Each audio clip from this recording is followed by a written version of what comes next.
I'm Joanna Faure Walker. I'm an associate professor at UCL IRDR, the Institute for Risk and Disaster Reduction. Today I'm here to give you a taster lecture on catastrophe modelling, not just a tool for insurers. The point of these taster lectures is really just to give you a bit of an idea of some of the themes that we cover in our modules and in our programs. So don't worry, we don't expect you to take notes, and we're not going to test you on what's being taught today. It's just to give you an idea of some of the themes that we go through and hopefully inspire you to start thinking about risk and disaster reduction. I'm the IRDR Director of Studies and the chair of our teaching committee. I'm also module tutor for IRDR 0015, Integrating Science into Risk and Disaster Reduction. I'm also module tutor for IRDR 0001, Natural and Anthropogenic Hazards and Vulnerability. And I'm the module tutor together with Dr. Carmine Galasso from the UCL Engineering on Catastrophe Risk Modelling, IRDR 0008. And that obviously extends a lot of the themes and ideas that we discussed today. So I'm glad that we have some of our potential students joining us today. There are opportunities for you to ask questions. So we're going to have a very short introduction now. I'm just waiting for a few people to join because I know we can get some IT issues that cause a couple of delays. We're then going to play the lecture. We'll have a pause in the middle and give you a chance to ask questions. If you do want to ask a question, please use the Q&A tab in Zoom, and you can write your question there, and I will try and address as many of the questions as I can.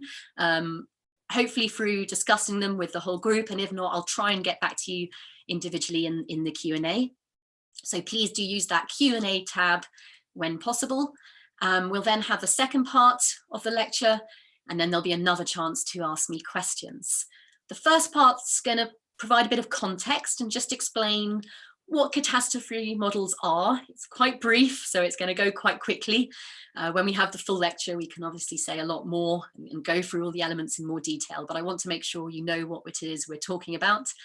And then in the second lecture, it's a lot more about getting you to think. So it's making you do the work. As a lecturer, I like my students to do the work. I make you think, want you to inspire us.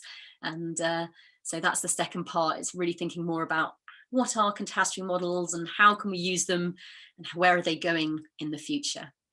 So just to say hello to those of you who have joined, I'm Joanna Faure Walker. I will start the lecture very soon. I just want to make sure that everyone who wants to join can. For those of you who are live, please do ask questions using the Q&A on the Zoom feature. For those of you who weren't able to join live, if you do have questions, do feel free to contact me with them, or I'll see you when you come and join us on one of your IRDR programs. Okay, so I think we're ready. So we will start the lecture now.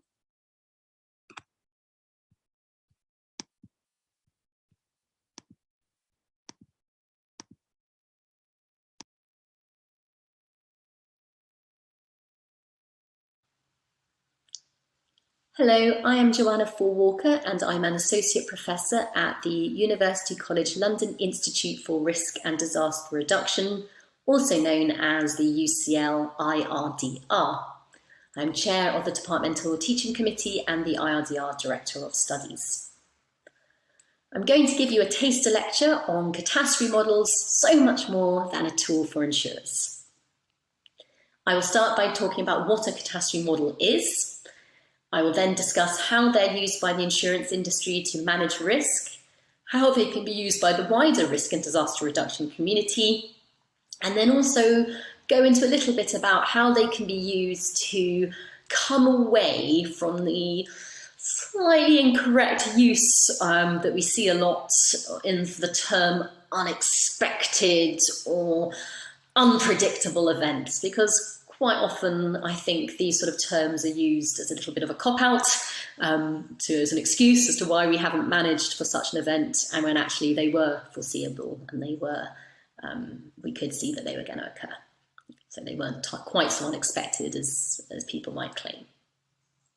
So what is a catastrophe model? Essentially, it is a simulation platform for calculating risk.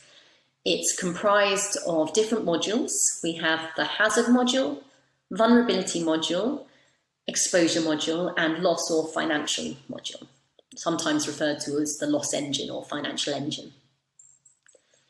The hazard module comprises the hazard. So by hazard, we mean the thing that is a threat or has the potential to cause damage. So common catastrophe models include earthquake models, windstorm models, flood models, but other hazards as well. We have tsunami models, hail modules, fire, wildfire modules, lots and lots of models for different types of hazard. Also anthropogenic hazards, pandemic models. We can build catastrophe models for whatever hazard is desired, as long as we have enough information to do the science and sufficient information to produce a reasonable model. We need to know, for the hazard, we need to know the set of possible events. So the way we actually express the hazard module is through a stochastic event set. So this is essentially a list of potential scenarios, which should cover the range of all possible events that might occur in that hazard. So it should include, if you like, the universe of potential events. For each event, we need to know its likelihood. So this is usually expressed as a frequency, so the probability that it will occur in a given year, or we might give it a return period. We need to know the intensity. So think of a sort of a magnitude. So for earthquake, the intensity of ground shaking at a particular site. For a windstorm, this might be the wind speed or the peak gust speed. We might also look at parameters like central pressure. For floods, we want to know the flow depth and the speed of the water, or the flow velocity. We can look at lots of different parameters to describe the intensity. The more parameters hopefully should help us get towards a better description of the hazard, or if you like, a more rounded view of the intensity, but it doesn't necessarily mean we come out with a better result or a more accurate answer. So don't just think more parameters means a more accurate model. It may, but it may not. Once we have these intensities and we have the frequencies, we also need to know the locations. So we need to know at each location what the intensity will be, because it's not like these particular hazards have one set of intensity for everywhere that they affect. And we need to know the locations of where they affect. So that's the hazard module. I'm going through this quite quickly. I know I'm just trying to explain the core of what a model is. If you want to learn more, you can hear more when we come to talk about them in full lectures. So the vulnerability module. The vulnerability is how we translate from the hazard or the intensity of the hazard into the potential to cause damage. So a fragility function, for example, can describe for any given intensity of hazard what is the expected damage. This might be the vulnerability of a building, so how likely is a building to be damaged? How likely is a building to experience total collapse? We may also want to look at functionalities, so how likely is it that a building comes out of use? So for most buildings, we're probably more interested in the level of damage or the chance of collapse, where for something like critical infrastructure, it might not be so much about the loss of the building, whether it collapses or not, but more in terms of whether it's able to continue functioning. So by critical infrastructure, we're looking at things like hospitals, water treatment. We might also be looking at transport links, communications, because we need to know how likely are they to be affected, both in terms of financial losses for repairing them, but also critically in the emergency phase. We want to know, are they going to keep working? So that's sort of an area of catastrophe modelling that's not used so much at the moment, but I think has quite a lot of value in the future and could really be used by emergency planners if they could get that information, or at least know, how likely damage to those sort of things are to occur. If we're talking about people, the vulnerability may describe how likely someone is to die or to be seriously injured. We can also look at vulnerability in terms of how likely is business interruption and other factors like that. The vulnerability is typically expressed as a damage function or a fragility curve, which shows the level of damage against the hazard intensity. Typically, damage functions form a sort of S-shaped pattern. So what happens is at a relatively low intensity of the hazard, we expect a low damage. So as we go along for given intensity along the x-axis, our increase of probability of damage or the amount of damage we expect stays quite low. So imagine a relatively mild windstorm. We expect most buildings to be able to withstand such levels. We then reach a critical point where with an increase in hazards intensity, we get quite a significant increase in the damage expected. So for a windstorm, once we start hitting hurricane level, for example, we would expect to start seeing more and more damage, more buildings damaged, and more damage to individual buildings. As we continue further, we get to a certain point where actually the increase in damage with a given increase in intensity actually starts to sort of flatten off and is not so significant. The reason being is by that point, it doesn't matter if the hazard is worse because we're already experiencing a very high level of damage. So if we go from intensity sort of 9 to 10 shaking in an area where buildings were only designed for intensity 7 or so, then whether it's intensity 8 or 9 might make not much difference. You might be near total collapse or most of the buildings being damaged already, for example.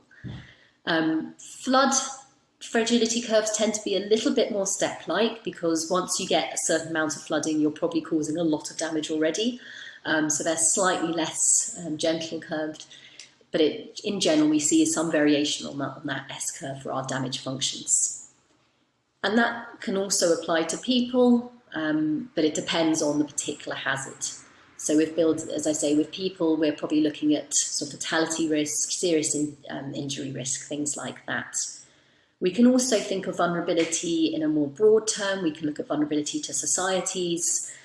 We can look at different types of vulnerability, not just loss, economic loss, fatality risk. We can look at, or business interruption, as I mentioned earlier. We can look at things like crop damage or damage to particular industries. And more people are thinking about risk in a more holistic way and different types of risk that could be modelled. The framework of a catastrophe model allows you to look at risk in lots of different ways and to look at vulnerability for these different kinds of factors. Currently, it's most common that we're looking at buildings or at human loss, but we can look at other ways of imagining vulnerability in the future. And essentially, it's as long as we've got evidence for building these fragility curves and we've got science, then we can create them. So generally, these curves are built by engineers or created initially by engineers, and they will use a sort of a mixture of science and theory, scientific experiment, and evidence from past events. Now, theory obviously helps us get so far, and we can do experiments on typical buildings, but all buildings are different, and those sort of experiments are very expensive. So we tend to rely a bit more on loss data. And looking at past events and anywhere where we've got a particular measure of a hazard, and we can do building surveys, post-disaster surveys to assess the damage done, and then we can test our theories using those observations. So over time, our fragility curves are becoming more accurate, and they can also become more specified. So the more general they are, the more we just talk about a building, the more variation there's going to be because different attributes about buildings will affect their vulnerability.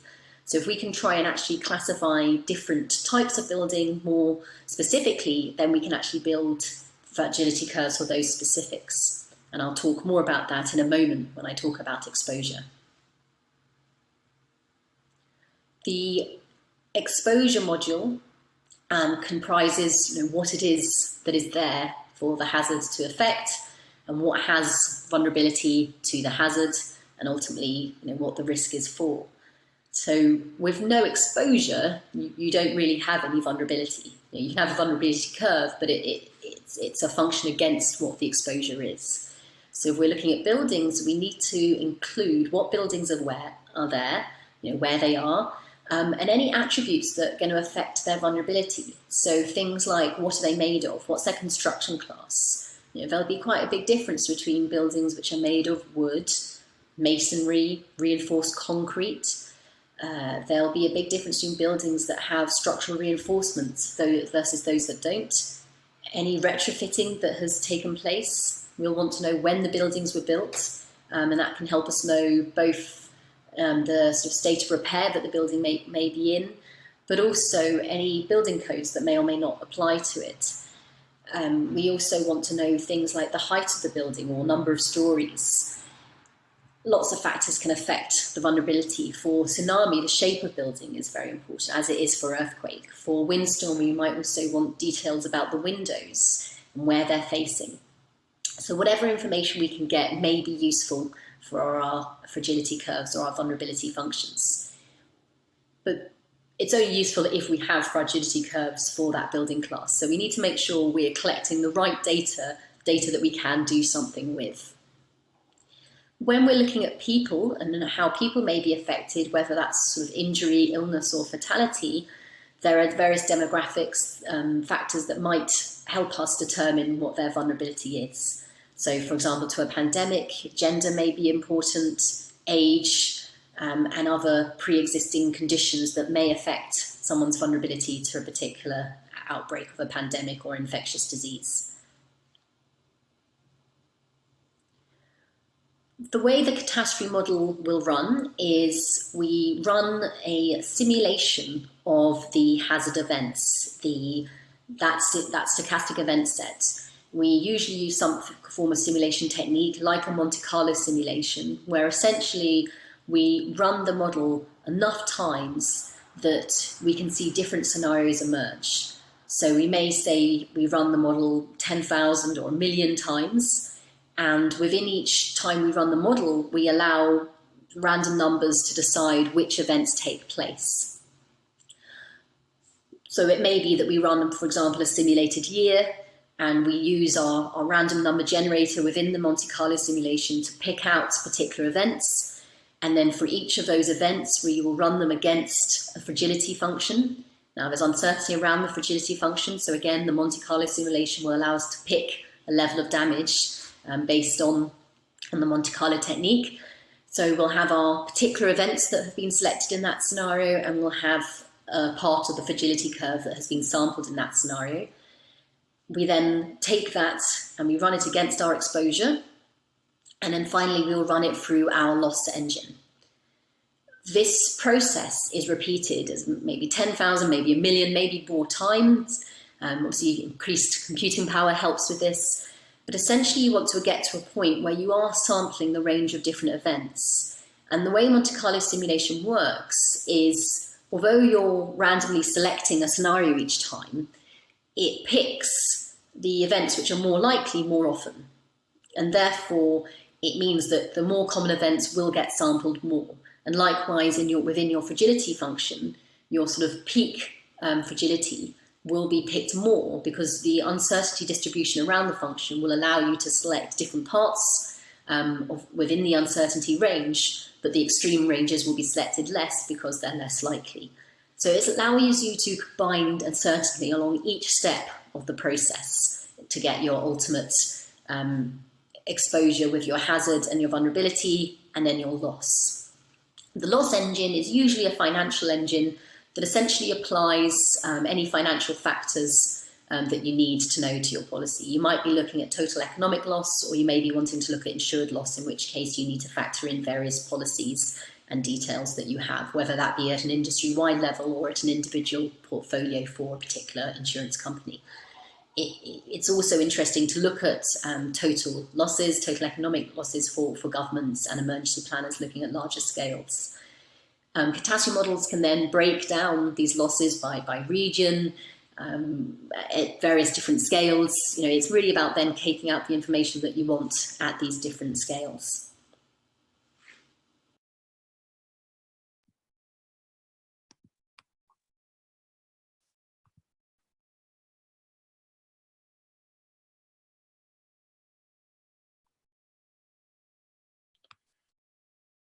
Hello, so that was the first part of the lecture to try and give you an understanding of what catastrophe models are. And then in the second part, we will go on to discuss a bit more about how they can be used by different sectors, different players within the risk and disaster reduction community. So if anyone has any questions at this point, please put them into the Q&A, and I will try and address ones that I can. I did have a question about how do we manage the uncertainty? So how do we deal with all these uncertainties propagating through the hazard, the exposure? People often forget that there's uncertainty in the exposure as well as in all the science. There's uncertainty just in the basic data and how good the quality of data we have is. So we can take this uncertainty and we propagate it through our model, but the question was, how do we manage this? What do we do about it? Well, the first important point is to be flexible and to be adaptable. I mean, this is true of all emergency planning and management. You have to be adaptable and to make sure that the uncertainty is communicated so that you're not just looking at your expected annual loss. You're not just looking at that mean value or one value. You genuinely are looking at the full range of uncertainty. Now, events at the extreme end of the uncertainty are much less likely to be picked in that Monte Carlo simulation process. And so they won't come out so often, and therefore they will come up with a lower probability. So they'll have a low certainty of happening. They'll be unlikely to occur. But if you can see that, we call it our tail end of our distribution. If we can see that tail end and we can see those extreme events, then it gives us a chance to know that they're there and think about how do we manage these. So there's a lot of ways we can manage uncertainty, being adaptable, but most importantly, just being aware it's there, being aware that we have that uncertainty. That's what's really, really important. We also had a question about looking at different ways of expressing loss. The next part of the lecture is actually going to address that, so I'll hold on that question for a moment. A question about whether or not we need to change hazard year on year. Does it stay the same as we get more knowledge? Do we need to update our hazard models? Yes, we do. How often will depend on both need, how often we need to change it. This will be different for different types of hazards. So whether we're looking at something like windstorm, where we may want to consider changes with climate change or with ENSO or El Nino cycles, we can do that in our models, and models do have that. They have the ability to look at different years, and we can even change the starting parameters at the beginning of the year. So predicted sea level temperatures, how does that affect our hazard? And so we can do all this in the model. How often we want to sort of fundamentally change our models is a business decision as well as an academic decision in terms of, is there genuinely more science, better science that needs a major change, or do we need to make small adjustments? There are some hazards where we might want to make more frequent adjustments. So have a think about different types of hazard and how often do we want to update them. Have a think about something like pandemic modeling. Is a pandemic model from 2 years ago the same as what it will be today? Given what's going on with COVID-19 at the time this was recorded, this may be a relevant question to think we need to update some models.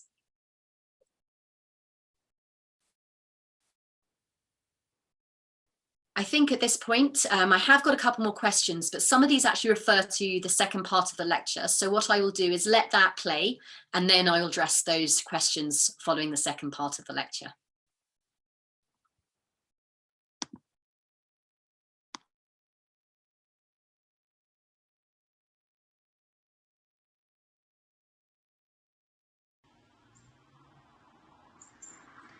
Once we have our losses, we need to consider how are they then shown and communicated. Typically, we would look at something like the mean loss or the expected loss within a given time period. So the annual average loss would give you the expected loss you would in a given year. Now, obviously, there's going to be a high amount of uncertainty. We've used a model, we've made simplifications. There's intrinsic natural variability within hazards.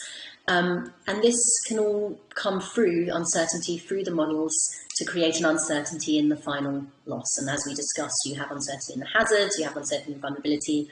There is actually some uncertainty associated with exposure as well. It's not always easy to get exact information you need. You might not have the exact location of each building or of each person. It might be grouped, and therefore you need to consider the uncertainty in your exposure as well. And all these propagate through to give you your uncertainty in loss. So with our annual average loss, you would also have your uncertainty distribution around this loss. It's really important to remember that this uncertainty is giving you so much information, because when you're planning, when you're managing this risk, You need to look at your range of losses and consider how likely are you to get your mean loss and the range of losses above and below that loss. So you also want to consider losses at various different probabilities, or think about the probabilities of different loss levels. It's common to see exceedance probability expressed as an exceedance probability curve. So this shows you your probability of exceeding a particular loss. So this is actually in a way more useful than just the probability of a particular loss, because obviously you have such a wide range of loss numbers. So it's not necessarily that you're interested in the probability of a very specific loss number, but you want to know the probability of exceeding it. Consider, for example, an insurance company who has a certain amount of technical reserves, so they can manage that risk. Any loss lower than that, they're able to pay, but they need to know the probability of exceeding that amount, so they know whether they need to adopt reinsurance, sponsor a cat bond, or seek other ways of reducing their risk.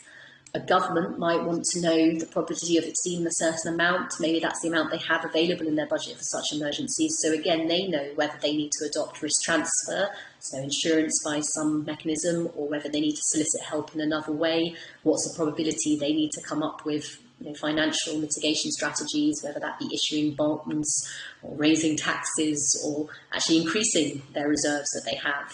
So this exceedance probability is a really useful way of managing losses.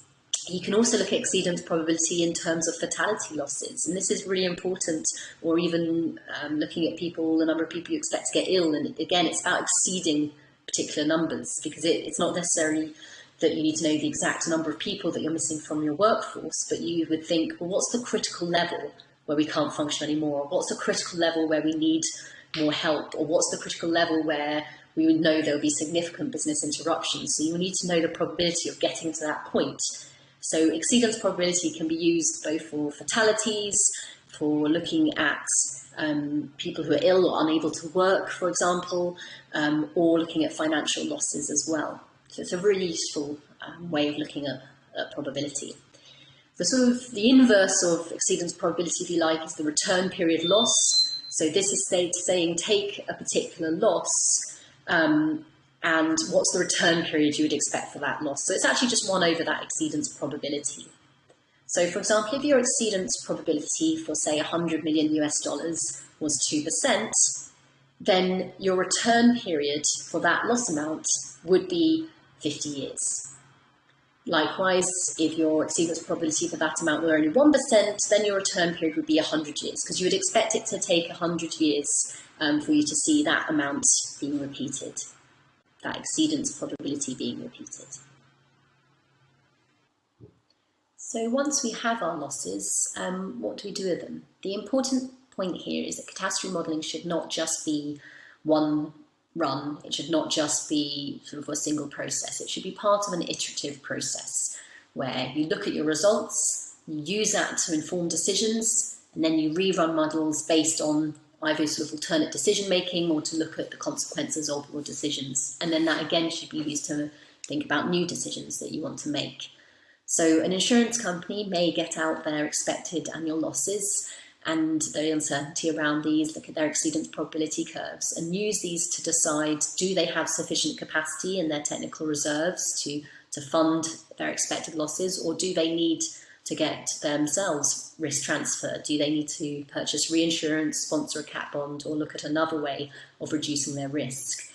Are they sort of overexposed in a particular peril region? If they have a large exposure in a particular area to a particular peril, they may be able to mitigate this by getting more business in a different peril region, which is uncorrelated. That way they can write more policies to get more income and more reserves, but they're not increasing their expected losses so much because these different perils might be uncorrelated. For a government, they might want to look at these losses and say, is this a sort of accepted level of risk, or do we need to adopt risk mitigation strategies? Do we transfer risk through insurance or a cat bond or alternative mechanism, or do we need to adopt genuine risk reduction techniques, building defences, improving the quality of buildings, improving mitigation plans, evacuation plans, or strategies to help reduce the risk? So it's all part of an iterative process where they can then say, well, what if we were to do something? how would that affect our risk? They can then run it through the model and just do a cost-benefit analysis and decide, therefore, should we go ahead with it or not? And the cost-benefit analysis wouldn't just be on economic losses. This could include business interruption from both the economic perspective, but also from a social perspective. They might also want to look at fatalities, human losses, or illness. So it's all about using these models in a way that means you can make evidence-based, informed decisions. So informed decision making. So you can use these models to actually trigger action, because you can show through the models, through simulating different possibilities, different outcomes, how likely it is to get different levels of loss, whether that be economic, social, whatever type of loss you're looking at, and how different risk mitigation techniques can affect that risk. And that's critical. That iterative process, that education through explaining your risk levels and your changes in risk as a result of different strategies. I mentioned earlier about critical infrastructure in the emergency phase, and this is somewhere which isn't really being done so much at the moment, but I think could be a real use of catastrophe models, where it's not just a question of your losses in terms of sort of longer term losses, thinking about this beyond the emergency phase, but actually in that critical phase as well. We could look at what are your losses in that critical phase, which critical structures would go out of action. And if we look at different techniques, if we look at mitigation strategies or strengthening particular sites, could we actually reduce our losses? Could we reduce the chances of particular communities getting stranded or not being able to get emergency supplies to particular places, or not losing water for an amount of time that then increases the risk to individuals? What also could help with reducing the risk of disease following an event due to poor hygiene or fewer people being rescued. NGOs want to use catastrophe models as well in these functions, but we need to consider about the business as well. So most catastrophe models are built by catastrophe modelling firms. By necessity, these catastrophe modelling firms need to sell their models, principally to insurance companies, but it might also be to other organisations, funds, or even governments. If they don't sell the models, they don't have any money to develop them or pay their staff to help develop the models. So that is something they need. But generally NGOs can't afford the same kind of prices that insurance firms can. So how can we help NGOs use information from catastrophe modelling to help manage risk? Or how can we make disaster management professionals be in a position that they can use catastrophe modelling without sort of demanding free supplies from a business that is by necessity needs to make some money in order to pay their employees and keep developing further models? Well, let's think about what information is actually needed. Now, for the insurance sector, they need very, very detailed output. They need to know their specific portfolio, how much money they're going to lose, or for a specific group of people, how many people are going to be affected by an event. And they need to do that, give that a quite high spatial resolution or quite high detail. Maybe for an NGO, for example, they don't need quite so much detail. Maybe what they need is a map for the region in general, or an idea, an indication of potential losses or potential risk. Now, they might not need all the information in terms of detailed tables and all the numbers and being able to manipulate all the data and look at changes. Maybe they just need a map to give them an idea. Could they go to catastrophe modelers and ask for that lower resolution data and the less detailed data, which maybe gives them less information about how it's all comes together and how it's built, but is actually still useful as an output? At that level, it can be priced fairly, where it's a lot less money, because it's not providing the same amount of detail and it's not risking IP, intellectual property. They can also go to non-profit making organisations to actually create the catastrophe models. Now, obviously, if someone's got a large amount of money and large resources to develop models, then they can produce far more sophisticated models for a greater area. But it might be that actually an NGO is only interested in a very, very small area. So perhaps that is okay for a small organisation, an academic institute, or a non-profit to create that model, because it actually doesn't need to be done with the same level of accuracy or the same proficiency, or even that it's just covering such a much smaller area that we don't need to make it quite so sophisticated. We don't need the same level of resources in it. But using that catastrophe modelling technique could still be helpful. I talk about this because it's important to think in risk disaster reduction, what information do you actually need? And it might be tempting to think you need to know the whole detail and all the sophisticated calculations, and you need as much information as possible all the time. But having a compromise on that may actually mean you can get more information at a lower cost and with lower resources. This could be particularly helpful in the emergency phase or for planning mitigation techniques. Again, it might be that an NGO only needs to know a very specific question. They want to know that what's the saving or what's the reduction in risk from, for example, building a particular type of risk mitigation, whether that be retrofitting houses or protecting a particular critical infrastructure place, or whether that be building a seawall in a particular location. Whatever it is, they may only have a very specific question. So they don't actually need access to the entire model. They just have a small model, small modelling question that needs answered. So they could go to some catastrophe modelling firm for some consultancy work. And if it's quite a simple process, or if it's just asking, quite a fairly simple question, again, that could actually come at a lower level of resources, especially if the model's already built. It may be quite a small project. So it's important for people outside of the insurance industry that the wider risk and disaster reduction community think carefully about what question is it that you want answered? What do you need to know? And can you make that simpler or easier and hence more accessible to you on limited time, resources, funds? It's also important for the catastrophe modelling industry to think about how can they produce such sort of simplified models or smaller questions at a lower price. And this is something that is already being done. It has already been thought about, it is already being done, but can we push more? And by making sure that those outside the industry understand catastrophe modelling more, and by thinking about this way of communicating risk in a common language, we can encourage such a process. For example, this was discussed at the United Nations World Conference for Disaster Risk Reduction, or at Sendai in Japan, which went towards forming the Sendai framework. And it was discussed there about how we can use catastrophe models to actually test whether countries are indeed reducing risk at the rate they say they are, or the goals that they've been set. Because you can't use individual events in order to test this. Either they're too infrequent, or because we should all recognise that it's unlikely that two events are the same. And therefore, trying to measure whether goals have actually been achieved, which have been set by international communities, can actually be reached. Well, we could use catastrophe modelling to test whether such goals are reached or not. So as you can see, there's a much wider range of use to catastrophe modelling than traditional insurance.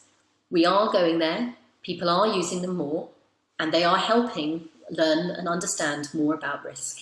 But let's try and use them even more and make sure we all understand this language so that we can communicate between these different industries and make the most of the knowledge, experience, modelling and resources that we all have. Part of managing risk and communicating risk is about trying to come away from this idea of so many events being portrayed as unexpected, unforeseeable, too much of a surprise. It sort of allows us to have an excuse if they're not managed well. Catastrophe modelling allows us to model all the events we think possible and go through from the hazard, the vulnerability, combining those with the exposure and calculating the loss from such events. So in the Monte Carlo process, we actually can model thousands or millions of simulated years, and we can look at the different events that come out. So even those low probability events will still appear in our final model as one of the possible set of solutions. So the losses from such extreme events will be included at the tail or at the end of our range of possible losses. So even though those losses have very low probability, they should show up within the uncertainty range of our model. So they are there. And if they're there in the model, we can say they're unlikely. We can say they have very low probability. And yes, on any given day, they are unexpected, because if you have an event with an approximate return period of 1 in 1,000 years, you don't expect it tomorrow. But that doesn't mean that they're not foreseeable at all. That doesn't mean that we can't consider them in our planning. Now, whether we should or shouldn't plan for such events and how much money we should devote to that as opposed to more common events is a different conversation. But knowing that those events are there and that they are possible is important. We can't come away and say, oh, we had no idea that that could possibly occur. We don't have that get-out clause. So a statistical approach to modelling risk, such as catastrophe modelling, I think helps us be really honest in our approach to disaster risk reduction and make sure we can see that extreme events are possible and that we should at least consider that. What we ultimately decide to do is up to policy, but we need to see that those events are there. And so catastrophe modelling can help us come away from overusing some of those terms that we do see, particularly in the media. That brings me to the end of the taster lecture on catastrophe modelling, so much more than a tool for insurers. I hope I've convinced you of that at least. I really hope this has inspired you to think about catastrophe modelling and either how might you contribute to a catastrophe model if you want to be a scientist looking at hazard, or an engineer looking at fragility functions, or a planner looking at perhaps reduction techniques.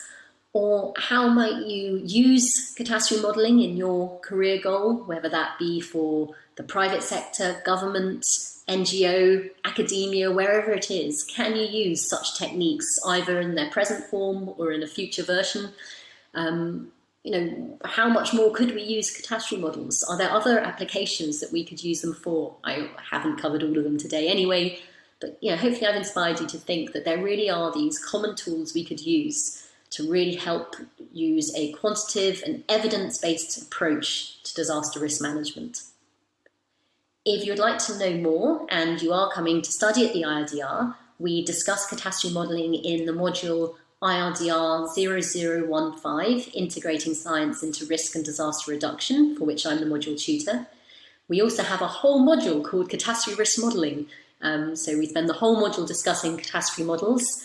I'm module tutor together with Dr. Carmine Galasso from UCL Engineering.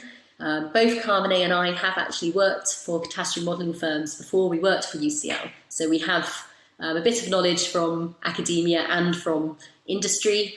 And that module is actually taught as well as from people internal to UCL. We get externals who are current practitioners in the catastrophe modelling industry, a wide range of firms and organisations. So it gives you the different perspectives on catastrophe modelling, and you actually do some calculations and you start to use the actual techniques and work out how you build a model and think about different applications of catastrophe modelling. So I hope that all sounds interesting to you, and I am now going to be available to answer questions, or for those of you who can't join us live, you can listen in your own time. So hopefully you found that interesting and it's inspired you, and I look forward to meeting some of you on our programs in the next year or future years after that.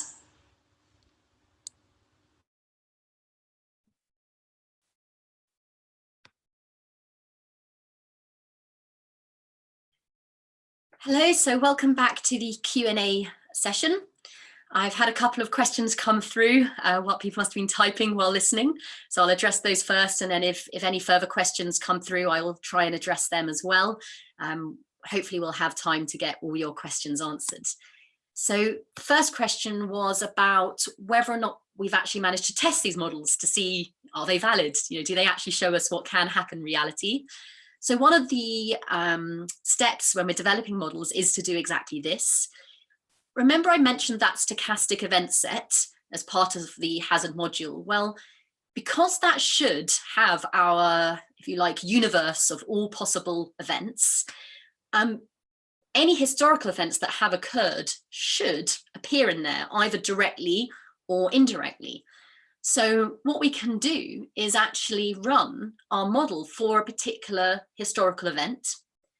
And we can then go through using our Monte Carlo process or other simulation technique to sample from the uncertainty and the fragility, to look at the exposure, to combine this all together through our loss engine and see what would our expected loss be for that event. And then we can go back and say, is that what happened? Now, there are a few things that we should check when doing this. First of all, if we use data from that event to help build our fragility functions or to help develop our models, then we might get very good fit, but we have to be a little bit careful that we're not sort of overfitting or we're not gaining competence because we're running a sort of circular process there. But usually we're okay on that. Something else we have to be aware of in modeling is we do get something called loss amplification. So following events, often the losses are actually slightly higher than in the main models. And that's because following, particularly for large events, we do get some problems with claims where maybe people slightly over exaggerate their losses. And if insurance companies are overwhelmed with so many claims, they cannot send loss adjusters or claims adjusters to every single household or every single business. So you might get a little bit of what we call claims inflation. But a bigger driving factor to this loss amplification is that you often will get increased labor costs, increased material costs because everybody's going after the same supplies.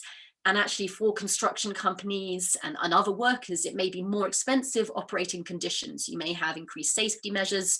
There may be broken transport links. So if a main road or rail has been damaged, it might be a longer way that you have to travel to get your supplies there. So we call this loss amplification. So to deal with this, actually models do include this at the end. So quite often there'll be some way of adding in loss amplification. So the answer is yes, we do check models against historical events. For present day events, there's actually modeling that goes on as events are expected. So for some events, like for example, a hurricane, or I should say a tropical cyclone in general, we actually track the events as they form out at sea to see, are we expecting to make landfall? And right from the beginning, catastrophe modeling firms will actually monitor these events and try and find events that match these in their catalogue and to see what might happen so that people are actually prepared in advance for what may happen. It might be that they have a single event that maps this really well, i.e. that we have the event that's happening in the catalogue, or it might be that it actually looks like a combination of events. So it might look 50% like event number 5,722 and 50% like event number 3 or something like that. And that's okay, because with this statistical approach, we can actually piece different events together. So yes, we do run them against historical events, and we do use them for current events. And then we see, how well they performed. And a catastrophe model will then say what they expect the losses to be. And this will then be checked later against final loss data. And, if there are discrepancies, people go back to the models to see, where did these discrepancies come from? I was also asked a question about return period loss. Is this actually a useful communication strategy? That's a really good question, and I'm glad someone picked me up on that. So we talked about event frequencies, or the frequency of different events within our catalogue. Frequency is quite useful because it explains the probability that we expect an event in a given year, or how often we expect this event to occur. But when we talk about return periods, it's really, really important to remember we are talking about average return periods. Now, let's say we had, I'm going to pick a hurricane hitting Florida. We may have, for this particular event, it may happen this year, and then it happens again next year, but it doesn't happen again, let's say, for another 19 years. So we may have seen 2 events within 20 years. Now, our average return period in that case is 10 years. However, that doesn't mean it happens once every 10 years. Risk management would be a lot easier if hazards did behave that way, but they don't. So saying return period can actually cause problems, because people then think, well, what if we had the event last year? That means we're not going to have it next year. Now, if the events are independent, if it's independent whether the event happened last year or not, then that's not a great way for people to think. And it will be even more of the case if we talk about a 1 in 1,000 year event. When we talk about a 1 in 1,000 year return period, people in some ways rightly think, well, that's not going to happen to me, because it is unlikely that it's going to happen to them if it's a 1 in 1,000 year event.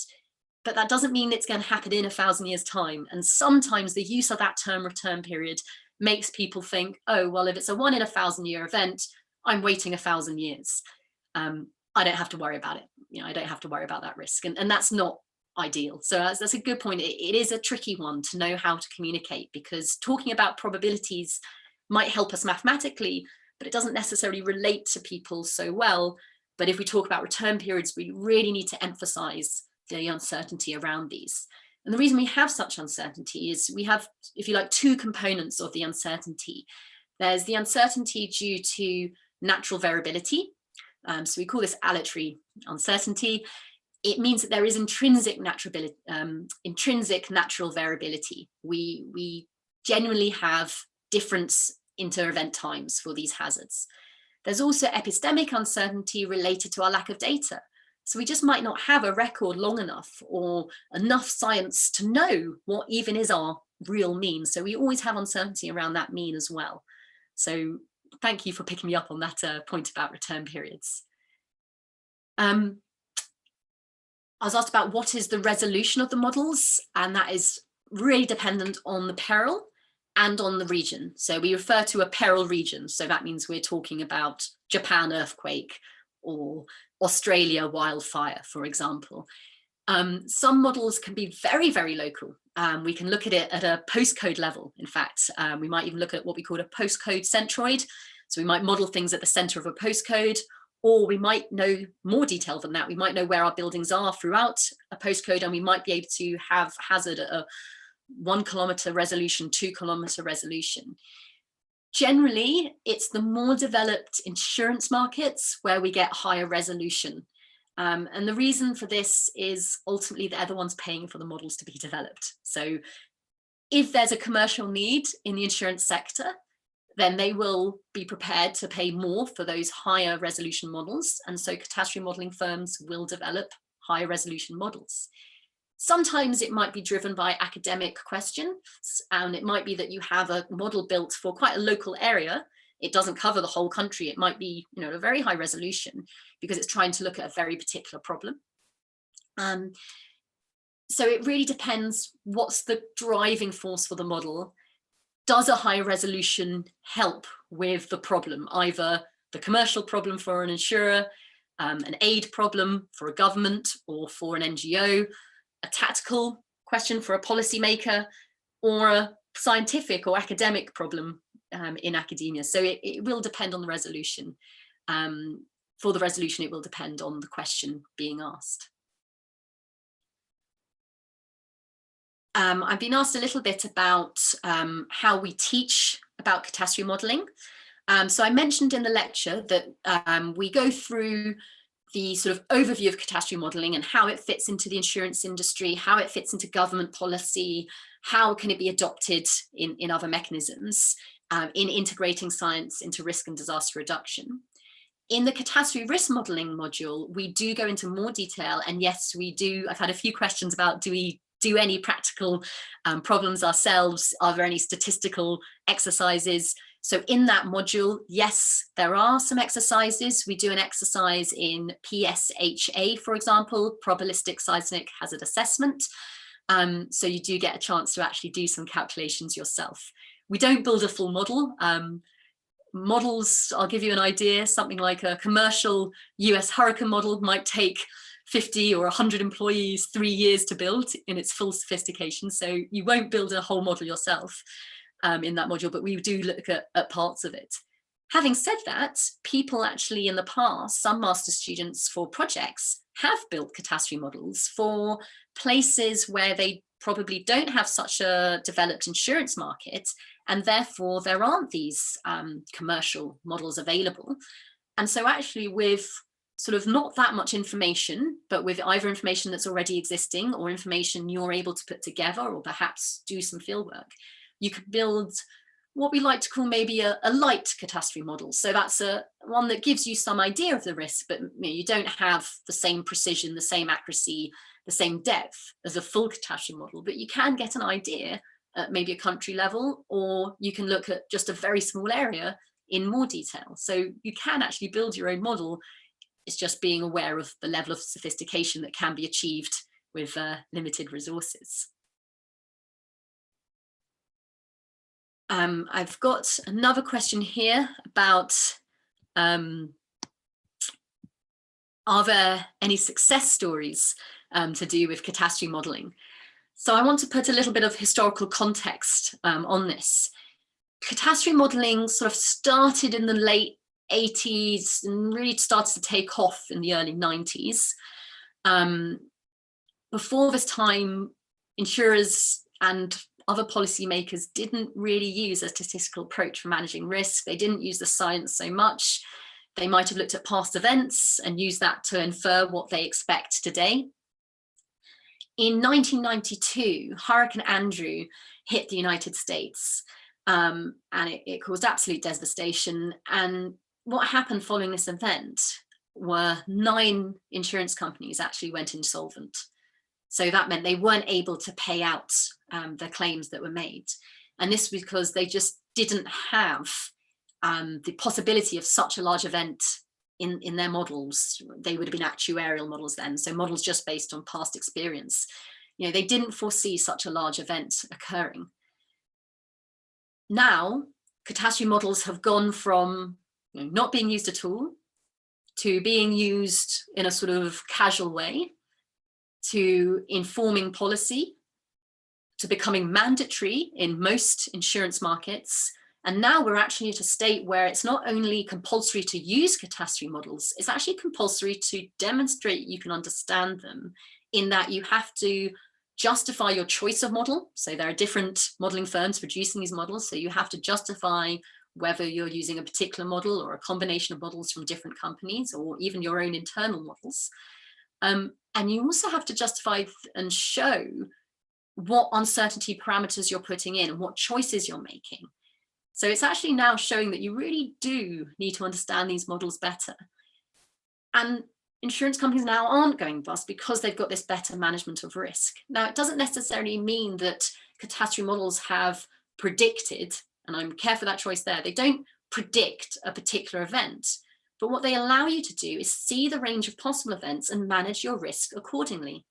So you know that such large events are possible. You can see how likely they are and manage that risk. And this stops companies going insolvent. And companies going insolvent is bad news for those companies. It's bad news for all those employees. And it's bad news for all those people who didn't get paid.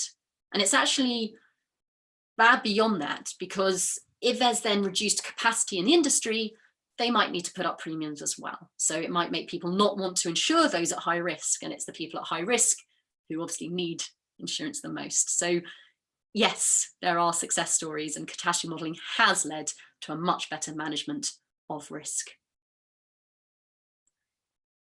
I'm aware we're coming towards 6 o'clock. In the UK, if you're in the UK or whatever time it is locally, we did say we'd try and stick to the hour if possible.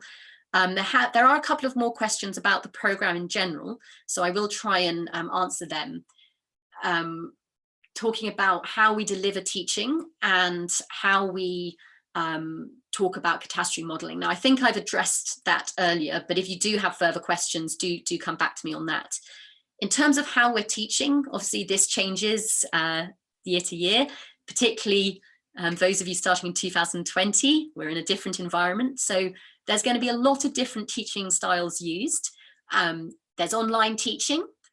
There will, we plan some face-to-face teaching if possible, if we're allowed to, which at the moment it looks very likely that we are, but obviously we know that things can change. The face-to-face are optional. So if people want to come into campus and they want to have that face-to-face teaching experience, we are trying to offer that to you. But those of you who can't, don't worry, you will have equivalent sessions, whether that be through streaming and joining that class virtually, or whether it having a separate session. There will be a combination of synchronous online teaching. So that's teaching where we're live and we're discussing with you, you're working with your peers, you're working with your lecturers at the same time. There will be some asynchronous learning. So this is where we have some pre-recorded material, where we have some exercises for you to do. and then you'll get feedback on that. We have tutorials where you join groups, different students join together, and you work with each other and you discuss problems with each other, which I think is possibly the best way of you learning. We're here to help you, we're here to assist you, but it's that interaction between you and all the students on the program is how you learn so much. That's a really fun part of the course, I think. I like to join in when I can, but sometimes I have to let you get on with it on your own as well. There's lots of different lecture styles, and different lecturers teach in different ways and use different modes of teaching. But overall, the idea is we do a variety to keep it interesting and a variety to help with the different learning and teaching styles. So hopefully there's something in there for everyone. And I also say we always take on feedback and we listen and we adapt things to try and help people as much as possible. So I think that brings us to the end of this taster lecture. So I hope you've learned a little bit about catastrophe modelling. As I say, those of you who are joining us, we will go through this a lot more slowly. We'll talk about those different modules, how they're built, what kind of data goes into them, what are the individual uncertainties, what things affect the different parameters and your outcomes. And we'll go through Monte Carlo simulation in detail to actually explain that properly, and how we do each of those steps. So I appreciate today was a little bit of a rush. It was just to give you a taster. And then we will also talk about some of those issues that were raised today. I would like you to go away and have a little think about some of those issues and think, how does that apply to me? How does that apply to what I want to do? And how does that apply to what I want to get out of the program as a whole? Because some of you may want to use this directly. Some of you may have thought, oh, I never realized that that was relevant to me. And I hope I've shown that actually everybody having this one common language, this quantitative approach to quantifying risk, and then using it to make decisions. It's not just a static process, it's going back in, it's using it to make informed decisions. Hopefully everyone can see that is applicable to the whole process of disaster risk reduction. So thank you for joining me, whether it be live or recorded later. If you have further questions, do come back to me, and I look forward to seeing some of you, hopefully many of you, in the future on an IRDR program. So goodbye, and thank you for joining.